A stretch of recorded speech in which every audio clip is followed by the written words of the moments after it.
사실 우리 현장에는 수많은 일들이 일어나고 있습니다. 그래서 수많은 사람들이 이 문제 속에서 살아남을 수 있는 방법을 찾아내고 있습니다.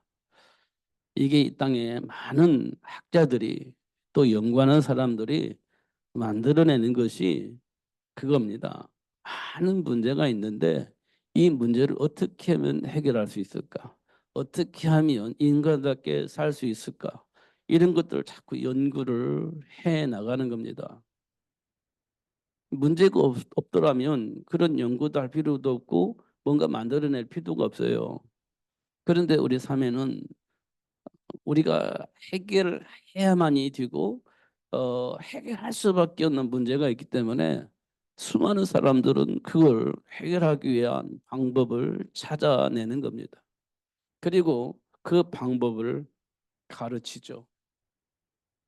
그래야 문제 만났을 때 대처할 수 있기 때문에 그걸 가르치는 겁니다. 그걸 어릴 때부터 가르쳐요. 그걸 보고 우리는 교육이라고 합니다. 배수기에서부터 가르쳐요. 그걸 태교라고 합니다. 어. 어릴 때부터 가르치는 거예요. 문제가 있을 때 이 문제를 어떻게 해결할 것이냐. 그 이제 배운 대로 가르치는 겁니다. 그게 태교입니다. 그러니까 어릴 때부터 이제 가르치는 겁니다. 어릴 때. 예. 손견에서 어린이집부터 시작해서 계속 그 가르치는 거예요. 그래서 문제 만났을 때 해결할 수 있도록 그게요 본능적으로 내 안에 체질되어지도록 만드는 겁니다. 어릴 때부터 배속에서 또 본능적으로 그 문제 만났을 때 대처할 수 있는 방법을 심어 놓는 겁니다. 그걸 보고 태교 어릴 때부터 가르치는 겁니다. 그걸 조기 교육 이렇게 얘기를 하는 겁니다. 얼마만큼 중요하냐? 문제 생길 때 본능적으로 반응하고 해결할 수 있는 선택할 수 있는 삶을 살 수 있도록 하기 위해서 가르치는 겁니다. 운동 선수들이요 축구라고 운동하는 이유는요 어떤 공이 날라올 때 본능적으로 반응할 수 있도록 내 몸에 익히는 거예요. 그게 훈련입니다. 본능적으로 반응하게 만드는 겁니다. 그게 훈련이에요. 그 본능적인 반응을 잘하는 사람 보고 훌륭한 선수라고 얘기를 해요. 그러면 그만큼 어떻게 해요? 훈련을 하는 겁니다. 몸에 익히는 거예요. 본능적으로. 그 본능적으로 반응을 해요. 운동 선수들은 본능적으로 반응합니다. 이 말은 몸에 익힌 거예요. 어. 그게 이제 훌륭한 선수예요. 그래서 그 사람들은요 돈을 많이 받습니다. 예. 예. 그만큼 본능적으로 훈련시켜서 몸에 배웠기 때문에 돈을 많이 받아요. 근데 그게 이제 안 된 사람은요 돈을 못 받죠. 안 된 사람은. 그러니까 막 수많은 사람들이 본능적으로 반응할 수 있도록 몸을 만들어 가는 겁니다. 그걸 보고 훈련이라 그래요. 어. 지금 뭐 우리나라에 의학 문제가 생겼잖아요. 의사들이 문제 생겼잖아요. 어. 의사들이 왜 이렇게 막 반응을 하냐. 사실은요. 의사가 의사답게 살면 숫자가 많든 적든 그 중요하지 않아요.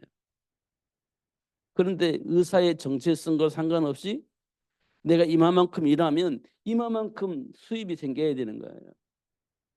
그러려면요. 희소성이라는 게 있습니다. 희소성. 이 가치가 있는데 그게 작아. 조금밖에 없어. 그걸 보고 희소성의 가치라고 합니다. 우리가 여자들 좋아하는 다이아몬드가요. 막 비싸잖아요. 그게 왜 그러냐? 많지를 않아요. 그러니까 희소성이라는 겁니다. 많지 않으니까 그거 가지면 이제 부를 느끼는 겁니다. 그리고 가치가 높아져요. 그게요. 길거리에 모래처럼 많다고 생각해 보세요. 다이아몬드가. 그러면요. 가치가 떨어지는 겁니다. 어디 가서든지 줄 수 있어요. 그럼 가치가 없는 겁니다. 그게 가치라고 하는 건데요. 사실 의사는요. 그런 가치를 따지면 안 돼요. 의사가 하는 일이 뭡니까? 병든 사람 고치는 거잖아요. 그게 의사의 정체성입니다. 병든 사람 고치는 거예요. 그게 의사지. 그리고 나서 고치니까 감사하니까 돈을 받는 거예요. 돈을 주잖아요. 그러면 됐지. 그게 정체성이라는 겁니다. 근데 왜 자꾸 의사들이 막 데모를 하느냐 보니까요. 지금 자기 안에 있는 정체성보다는 희소성을 느끼려고 하는 거예요. 희소성. 내가 할 수 있는 일이 나밖에 없어. 그럼 나에 대한 가치가 높을 거 아니에요. 돈을 많이 주는 거예요. 돈을 많이 받아야 돼요. 그게 희소성입니다. 근데 나라에서는 그러면 너무 이게 돈이 많이 나가니까 의사 많이 만들자. 이게 이제 어, 의대생을 어, 그 많이 만들자 이렇게 얘기를 한 겁니다. 그러면 이제 희소성이 떨어지는 겁니다. 그러니까 의사들이 반대를 해요. 어, 우리는 좋지. 값싸게 좋은 진료를 받을 수 있으면. 그런데 의사들은요. 죽으라고 일해놓고 돈을 조금 받을 것 같으니까 그게 힘들어하는 겁니다. 이런 거 우리가 확인을 하셔야 됩니다. 여러분 같으면 어떻게 하겠습니까? 그런 상황이라면 우리도 비슷한 반응을 하게 될 겁니다. 내가 의사가 아니니까 이런 말을 하고 있지만 내가 의사였다라면 그래 맞아 내가 좀 돈을 많이 받으면 좋겠어 이렇게 이제 반응을 하면 같이 움직이는 겁니다. 이런 것도 이제 확인할 수 있어요. 왜 지금 이 얘기를 하냐면 정체성을 놓치면 그렇게 생각의 삶이 왜곡이 되어지는 겁니다. 왜곡이 되어지는 거예요. 정체성이 왜곡되어지면 생각도 삶도 왜곡되어지는 겁니다. 지금 우리가요 그리스도 예수 안에서 주어진 복을 우리가 알고 있잖아요. 그 구원받은 거잖아요. 그러면 내가 하나님 자녀잖아요. 하나님 자녀로서 하나님께서 우리에게 맡긴 일이 뭐냐면 네가 알고 있는 이 복음을 다른 사람들에게도 전달해서 네가 누리고 있는 복을 다른 사람도 누릴 수 있도록 도와주라는 겁니다. 그게 이제 하나님 우리에게 맡겨진 일이에요. 네가 받은 이 복음을 너만 갖지 말고 다른 사람들에게도 알려서 네가 누리고 있는 이 복음을 다른 사람도 누릴 수 있도록 도와주라는 겁니다. 그게 이제 하나님 우리에게 맡긴 거예요. 그럼 우리에게 정체성은 뭐냐? 내가 누리고 있는 이 복음을 다른 사람들에게도 전달하는 겁니다. 그러면 나는 못 먹고 살죠? 이게 이제 우리가 가지고 있는 생각이잖아요. 못 먹고 삽니까? 그거는 하나님이 알아서 책임져 주신대요. 이게 말씀하신 거예요.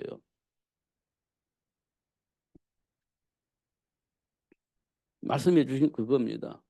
그 사도 바울은 로마를 복음하기 위해서 살았는데 못 먹고 살았을까요? 하나님이 채워주신 겁니다. 사도 바울의 삶을 하나님이 채워주셨어요. 그럼 결국은 사도 바울은 죽을 때 어디서 죽었냐? 셋집에서 죽었습니다. 셋집에서. 자기 건물이 없어요. 자기 집이 없어요. 그냥 새들어 사는 집에서 살다가 죽었습니다. 그럼 사도 바울의 삶의 목적은 뭐냐? 잘 먹고 잘 사는 데 목적이 있잖아요.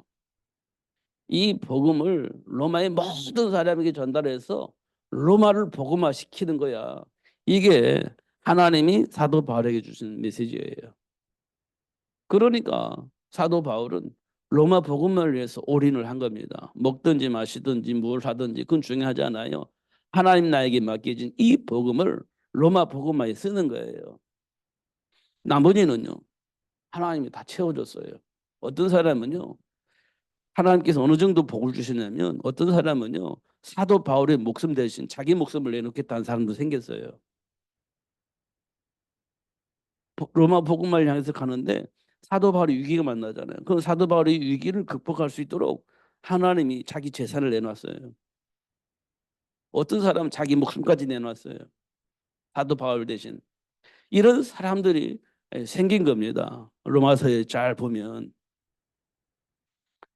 그럼 사도 바울이 그렇게 교육했나요? 그렇게 하지 않았어요. 오직 예수 안에 있는 생명, 이거 얘기를 한 겁니다. 어, 그것 때문에 사는 거예요, 사도 바울은. 그러니까 그 속에 숨겨져 있는 비밀을 아는 사람들은 하나님의 계획 속에서 하나님의 계획을 이루기 위해서 자기 걸 드린 거예요. 그걸 보고 우리는 헌신, 그걸 보고 우리는 헌금 이렇게 얘기를 하는 겁니다. 그러니까 우리가 하는 헌금과 우리가 하는 헌신은요, 하나님의 계획 속에 있을 때 기쁘고 감사함으로 하는 거예요. 하라고 하니까 하는 게 아니고요. 하나님의 계획 속에서 하는 거예요. 그, 그 헌금을 하나님 받으시고 기뻐하신다는 겁니다. 예, 우리가요, 때때로는 계산하잖아요. 이만치 해야 되냐, 저만치 해야 되냐, 이거 너무 많이 하는 거 아니야? 이거 너무 조금 하는 거 아니야? 이렇게 우리 계산을 하지 않습니까? 근데 그 계산을 하는 순간 우리는 하나님 계획과 상관이 없는 겁니다. 왜냐하면요, 지금 하나님을 안 믿는 거예요. 이 형식적으로 하는 겁니다. 그거 이렇게 이제 말해주고 있어요. 그러니까요, 지금 제가 뭘 하자는 말이 아니고 하나님이 예수님 이 땅 보내주시고 나를 하나님 자녀로 삼아 주셨는데, 그러면 나에게 주어진 정체성이 뭐냐, 이걸 지금 말씀드리는 겁니다. 의사를 이게 얘기한 이유는 의사의 정체성이 왜곡되어지니까 돈으로 계산하면서 의세상으로 하려고 하는 거예요. 이 정체성이 왜곡되어지면 그럽니다. 우리가 신자가 왜곡되어지면 그냥 기복으로 가요. 하나님과 함께하면서 복음을 누리는 것이 아니라 기복이 되는 거예요. 육신적인 복을 바라보고 막 신앙생활을 하는 겁니다. 그게 기복입니다. 그게 왜냐? 왜곡되어져서 그래요. 정체성 왜곡되어지면 막 복 받는 거, 이게 관심이 있어요. 그러니까 하나님 말씀이요, 하나님과 함께 이 복음을 증거하는 데 목적이 있는데, 증거하면 복 주신데 복 받으려고 전달하고 복 받으려고 헌금하고 이렇게 이제 왜곡되어지는 겁니다. 막 했는데 왜 안 주지 하나님? 이렇게 이제 시험 드는 거죠. 이게 이제 왜곡되어지니까 일어나는 일들입니다. 음, 그래서 우리가요, 어, 우리가 살고 있는 현장 속에 있는 문제들입니다. 삶의 현장의 문제들. 그것 때문에 하나님 우리를 부르신 거거든요. 그래서 하나님 우리에게 주어진 사명,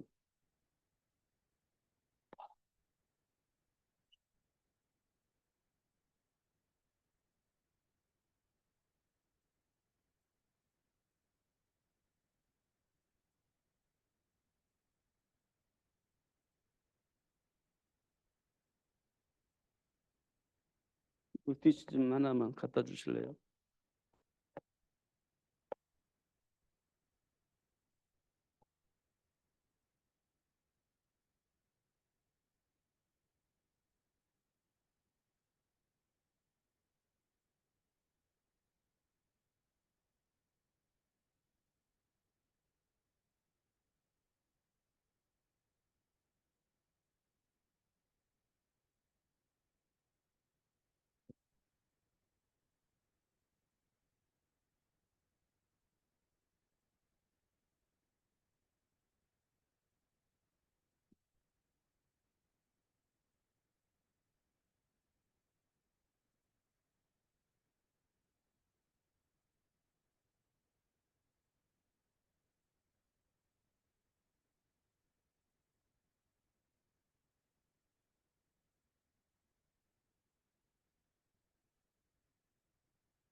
우리에게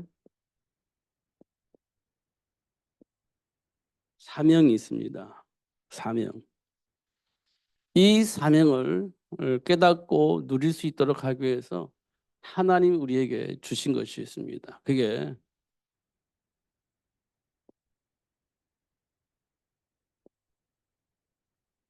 삶의 현장의 문제들입니다. 이 문제들 때문에 우리가 우리에게 주어진 사명을 깨닫게 되어집니다. 왜 문제들이 우리에게 주어진 사명이냐? 사실은 이 문제들을 통해서 우리에게 보여주신 것이 사탄의 일입니다. 이 사단의 일은 뭐냐면 우리 삶의 이유를 왜곡시키는 거예요. 이 문제를 만났을 때 우리가 시험 들잖아요. 방황하잖아요. 그게 뭐냐? 문제 때문에 우리가 뭔가 모르게 나도 모르게 왜곡되어지는 겁니다. 그래서 방황하고 갈등하고 시험 들고 이렇게 되는 거예요. 문제가 왔다 할지라도 왜곡되지 않으면 전혀 문제가 없습니다. 그러나 문제 만났을 때 우리가 나도 모르게 왜곡이 당해요. 그럼 염려하죠. 근심하게 되어지죠. 이런 일이 생기는 겁니다. 그러면 결국 왜곡되어진 그 현장에서 우리가 어떤 선택을 하냐. 아브라함이 기근 만났을 때 이제 왜곡되어지니까 하나님을 떠나서 애굽으로 가게 되어집니다. 이게 에, 문제를 해결할 수 있는 방법이라고 생각을 하는 겁니다. 이게 문제 해결하는 방법이에요. 그러니까 나도 모르게 애굽으로 가는 거예요. 그게 문제를 통해서 내 생각과 삶이 왜곡되어지니까 왜곡된 결과로 애굽으로 가는 거예요. 하나님 떠나서 왜곡되는 겁니다. 이게 사탄의 일이에요. 사실 우리가 예수님의 수제자인 베드로가 예수님을 저주하잖아요. 왜냐? 죽음의 위기가 오니까 그래요. 죽음의 위기가 오니까 예수님을 저주하고 예수님을 저주하고 어떻게 해요? 부인하는 겁니다. 저주하면서 부인하는 거죠. 내가 예수님의 제자가 아니야 라고 부인하고 예수님을 저주를 합니다. 왜 그러냐? 죽음의 위기가 오니까 나도 모르게 순간 왜곡 당하여서 살 수 있는 방법을 찾는 거예요. 그러니까 예수님을 저주하는 겁니다. 그것도 세 번씩이나. 그것도 세 번씩이나 부인하고 그렇게 하는 겁니다. 그게요. 사탄의 일이에요. 나도 모르게 왜곡 당하여서 그런 선택을 하는 거예요. 이렇게 되는 겁니다. 그래서 삶의 현장의 문제는 사단의 일이 사실은 폭로가 돼요. 사단의 일이 폭로가 됩니다. 그 사단의 일이 내 안에 어떻게 자리 잡고 있는지 이거 확인할 수 있는 때가 언제냐면 현장에 문제 만났을 때 나는 어떤 기준 속에서 사느냐. 그게 이제 중요하거든요. 그 기준이 나를 왜곡해서 이렇게 이제 선택을 하는 일이 벌어지는 게 되는 겁니다. 이게 우리가 수없이 일어나는 일들이에요. 수없이 일어나는 일들입니다. 결국은 내 인생의 삶의 문제를 해결할 수 있는 방법이라고 선택했는데 이게 잘못된 선택이라는 겁니다. 왜곡된 선택이에요.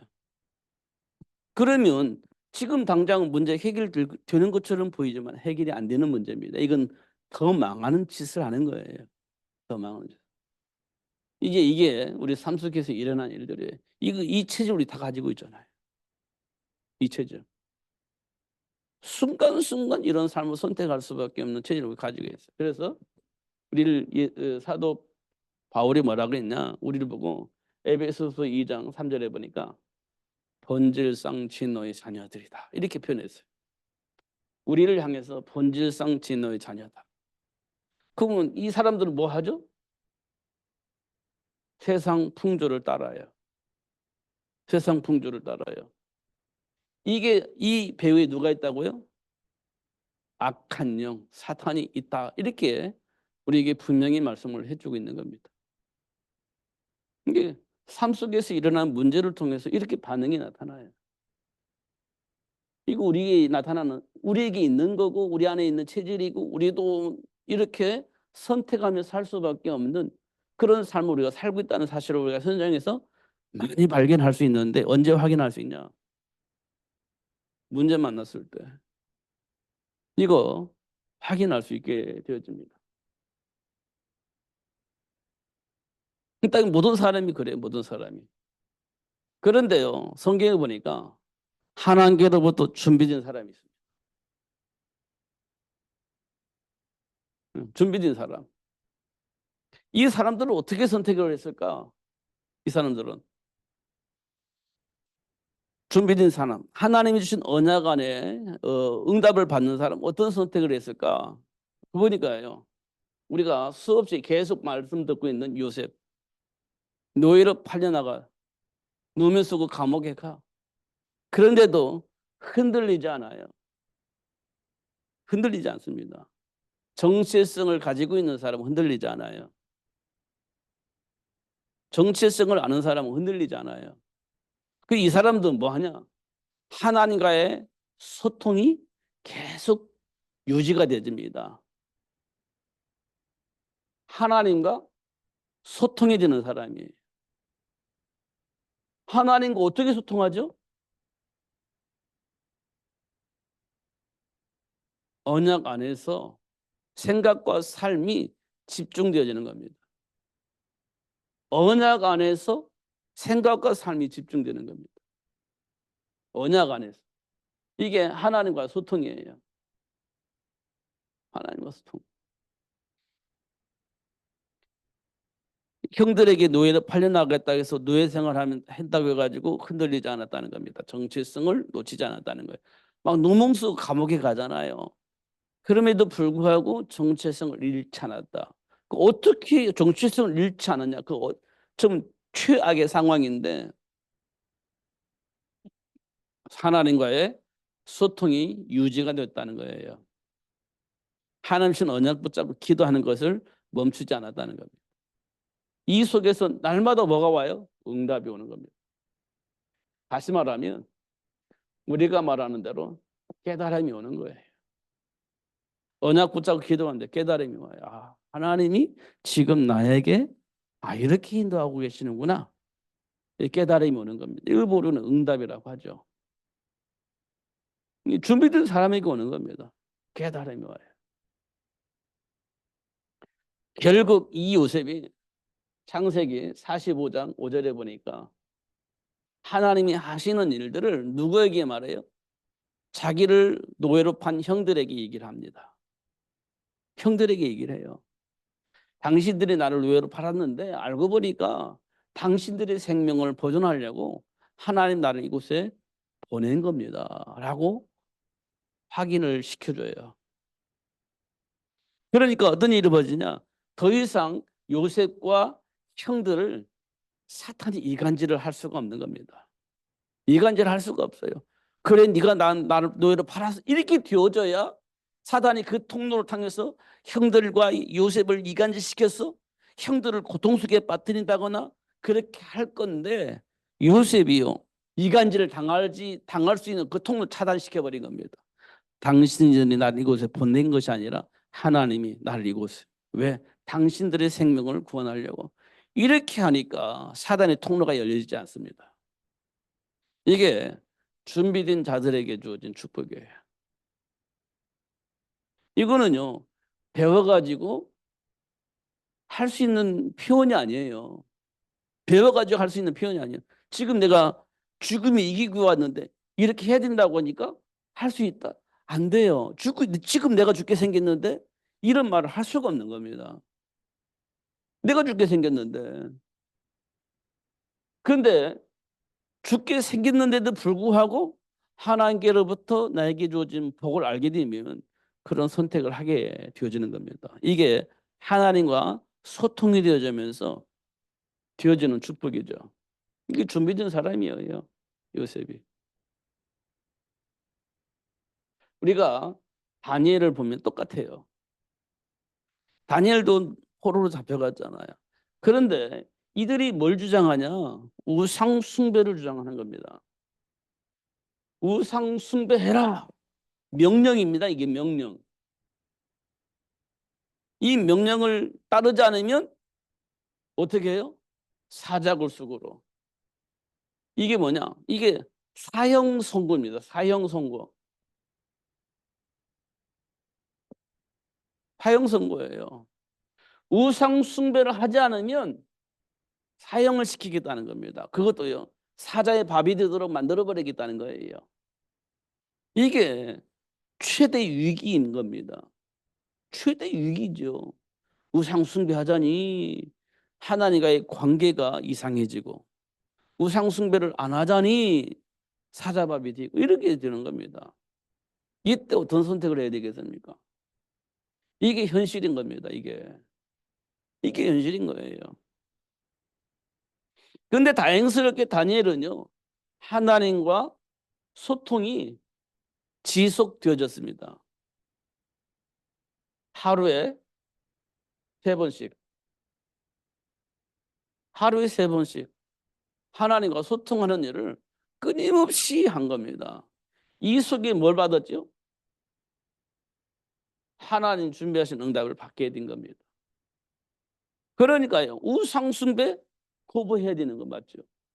사자굴 속에 들어가는 거 사형 선고 받아야죠. 안 받을 수는 없어요. 받아야 되는 겁니다. 이게 법적인 문제이기 때문에 받아야 돼요. 그러니까 다니엘은요, 괜찮아, 이렇게 된 겁니다. 괜찮아. 이게 괜찮은 일이 아니잖아요. 지금 내 사자의 밥이 되어 죽는 상황인데 그게 어떻게 괜찮아요? 그런데 다니엘은요, 괜찮아요. 왜요? 하나님과 소통 속에 있었기 때문에 괜찮은 겁니다. 그걸 보고 우리는 정체성이라고 합니다. 정체성. 정체성이라고 하는 겁니다. 그게 준비된 사람이에요. 다니엘만 특별히 그랬냐? 요셉만이 특별히 그랬냐? 그렇지 않아요. 하나님의 계획 속에 있는 사람 다 그래요. 하나님의 계획을 아는 사람 다 그래요. 그 나머지 사람들은 왜 그래요? 하나님과 관계가 없는 생각 속에 살았기 때문에 이게 안 되는 겁니다. 하나님과 없고 관계가 없이 살았기 때문에 안 되는 거예요. 이게 우리는 하나님과 관계 속에 없는 사람 이게 맞아요. 하나님의 관계 속에 있는 사람 이게 맞는 거예요. 이게 맞는 겁니다. 이것 때문에 하나님이 우리에게 약속하셨어요. 이것 때문에. 이것 때문에. 그러니까 여자의 후손을 통해서 우리가 다시 정리가 되어야 됩니다. 다시 말하면 정체성이 빨리 회복되어야 됩니다. 여자의 후손을 통해서 회복되어져야 됩니다. 이게 가장 중요한 겁니다. 왜냐? 이게 회복되지 않으면 우리는 사단에게 속아서 사단에 의해서 선택이 되어지고 사단이 원하는 그렇게 살아야 돼요. 이 정체성이 회복되지 않으면. 그 정체성이 회복되어지면 하나님 주신 배경을 누리며 살 수 있게 되는 거거든요. 그래서 빨리 우리가 정체성을 회복해야 돼요. 회복하는 방법이요? 여자의 후손이 예수님을 어떻게 해요? 영접하는 거예요. 영접하는 겁니다. 내 마음의 주인으로, 내 영혼의 주인으로 예수를 영접하는 겁니다. 이 말은 뭔 의미하느냐? 내 안에 주인이라는 거예요. 이 말은 생각을 바꾸는 겁니다. 생각을. 다시 말하면 삶의 기준을 바꾸는 거예요. 삶의 이유가 바뀌어지는 겁니다. 왜냐하면 지금은 마귀가 시키는 대로 내 중심으로 살아왔는데 이제는 하나님을 내 안에 주인으로 여겼기 때문에 하나님이 주신 축복을 누리는 삶으로 생각이 바뀌는 겁니다. 이게 영접이라는 거예요. 내 체질대로 사는 게 아니라 이제는 하나님이 원하시는 것을 하며 사는 삶으로 생각이 바뀌는 겁니다. 이게 영접이에요. 그러면 어떤 일이 벌어지냐? 요한계시록 3장 20절에 말한 것처럼 하나님이 우리와 더불어 살아요. 내가 하나님과 더불어 사는 것이 아니라 하나님이 나와 더불어 사셔요. 그러니까요. 내게 필요한 거 공급해 주면서 하나님이 원하시는 삶을 살 수 있도록 역사를 하시는 거예요. 이 속에 들어오면 하나님 계획이 이루어진다니까요. 어떻게 이루어지냐? 하나님 주신 축복을 누리면서 하나님의 계획을 이루는 삶을 살게 되어진다는 겁니다. 정체성이 회복되지면 그래요. 그래서 어떻게 해요? 사도행전 1장 8절에 보니까 땅 끝까지 이르러 내 증인이 되리라. 이렇게 말씀하신 거예요. 땅 끝까지 이르러 내 증인이 되리라. 이렇게 말씀하신 겁니다. 정체성이 회복되어지면 그렇게 되죠. 그러면 회복되어지 이제 뭐가 생겨요? 삶의 이유가 생기는 거죠. 이걸 보고 우리는 사명 이렇게 얘기를 합니다. 삶의 이유가 생겨요. 아, 뭐가 생기죠? 마태복음 28장 16절에 20절에 보니까 모든 민족을 제자로 삼아서 하나님 주신 축복을 누릴 수 있도록 도와야 되는 거구나. 이렇게 이제 되는 거예요. 모든 민족을 그리스도 안에 있는 축복을 누릴 수 있는 제자로 만들어서 모든 민족을 복음화해야 되는 거구나. 이렇게 이제 사명이 생기는 겁니다. 그러면서 마가복음 16장 15절에서 20절에 보니까 뭐예요? 온 천하 다니며 만민에게 이 복음을 증거하는 삶을 살아가는 것이 지금 이 땅에 살면서 우리에게 주어진 삶의 이유구나라는 걸 알게 되는 겁니다. 삶의 이유가 그런 겁니다.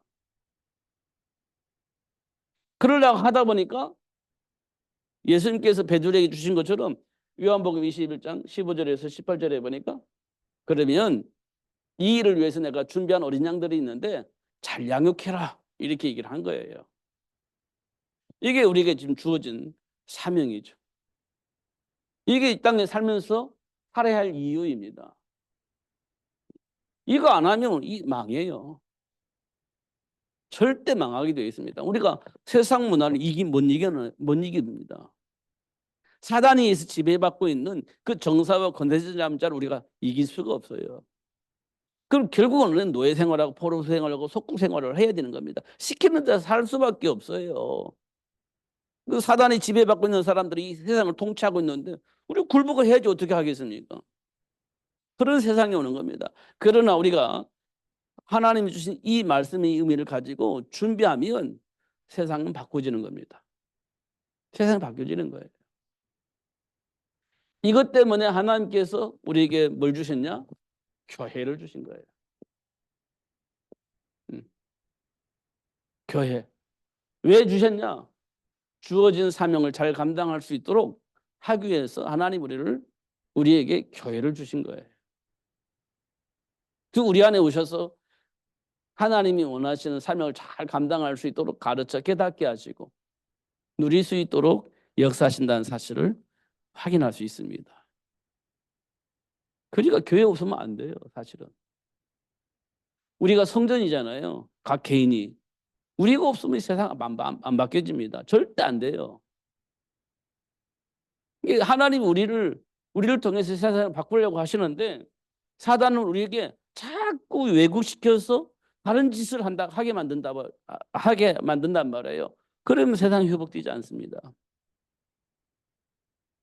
사단은 지금도 계속 우리를 유혹해서 왜곡시켜서 다른 짓을 하게 만든단 말이에요. 다른 감정을 가지고 다른 선택을 하게 만든단 말이에요. 사탄이.